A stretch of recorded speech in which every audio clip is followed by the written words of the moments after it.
एकछिन पानी परे हुन्छ यहाँ बाटो अवरुद्ध। काठमाडौँ सहरको बाटो हिँड्न मलाई भयो मुस्किल। त्यही पनि हिँड्नु छ, जीवन नै हो सङ्घर्ष। सङ्घर्ष बिना जीवन कसरी चल्छ। यस्तै छ मेरो पारा। आज म हुँदै सहरतिर कहिलेकाहीँ जान्छ यतिकै आकेपेला। हान्न मलाई रहर लाग्छ। बाटोमा ढलै ढल छ, फोहोरै फोहोर छ। खै कहिले उठाउँछ थाहा छैन।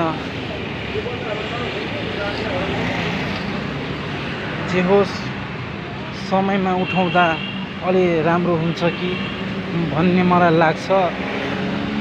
तर उठाउँछ,